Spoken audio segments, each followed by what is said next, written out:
গ্রামের মানুষ ডাক্তার দেখাইতে পারে না, মনে করেন হাসপাতাল দূরে, এখন ফ্রি খোকাসর দিয়ে মানে এটার মানে ডাক্তার আনিয়া ডাক্তার দেখাইতে ফ্রি, মানে আমাকে খুব একটা উপকার হয়েছে। আমার কাছে চিকিৎসা হয়েছে কিনা, যে আমি টাকার জন্য আমার ছেলেরে ডাক্তার দেখাতে পারি না, আমি একটু ডাক্তার দেখাইতে আসছি, আমার ছেলের জন্য একটু চিকিৎসা করলে ভালো হয়।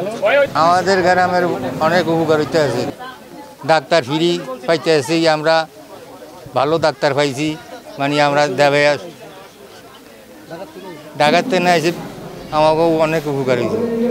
যে আমরা ডাক্তার দেখাতে পারছি না, বাচ্চা করে নিয়ে আসছি, এখন অসহায় মানুষ দেখে আর বলা দিতে পারি না, ডাকা দিতে পারি না, ডাক্তার দেখতে পারি, আমরা অনেক সমস্যার ভিতরে আছি, তার জন্য আমাকে মেয়ে করে নিয়ে আমরা সেই ডাক্তার দেখাতে যাচ্ছি। এখানে অসহায় মানুষের সেবা হওয়ার জন্যে শূন্য আসছি। বিনা পয়সায় ফ্রি চিকিৎসা দেওয়া হয়, বড় বড় ডাক্তার আইসে আমরা দেখাইতে পারি না, পয়সার অভাবে বলা বরিশাল ঢাকা যাইতে পারি না, এই জন্য আমরা গরিব দুঃখী অসহায় মানুষ এই জায়গায় আইসি বিনা পয়সায় ফ্রি চিকিৎসা নেওয়ার জন্য, যাতে সবাই চিকিৎসা নিয়ে সবাই সুস্থ থাকে, ভালো থাকে। যারা এই আয়োজন করছে তাদের প্রতি আমাদের সবার দোয়া রইল।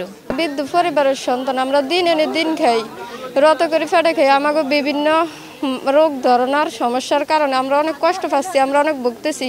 টাকা পয়সার কারণে বিভিন্ন বড় বড় ভালো ডাক্তার দেখাইতে পারি না, ভালো খাবার খাইতে পারি না।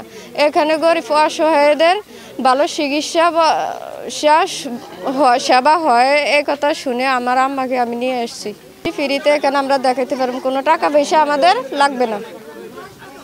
এখানে গ্রামের আশেপাশে যে মানুষরা সাধারণত ঢাকায় যেতে পারে না বা শহরে যেতে পারে না ডাক্তার দেখানোর জন্য, তাদেরকে একটু চিকিৎসা দেওয়ার জন্য বা অ্যাডভাইস দেওয়ার জন্য, যে তাদের কী সমস্যাগুলো গ্রামের মধ্যে বেশি হচ্ছে, তাদের এইগুলোর সমাধান কি, সেটার জন্য আমরা এখানে এসেছি।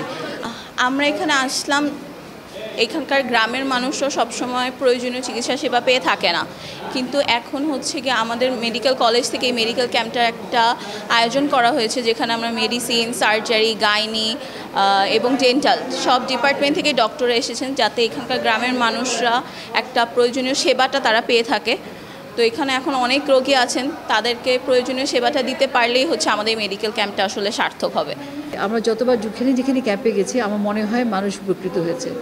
সো আমি কিন্তু ইচ্ছা করে এত দূর ভোলায় এসেছি, আমার ঢাকায় এত ব্যস্ততার মাঝখানে আমি আসছি, কারণ আমি দেখেছি যে ভোলার পেশেন্ট কিছু কিছু যায় ঢাকায় আমাদের হাসপাতালে যায়।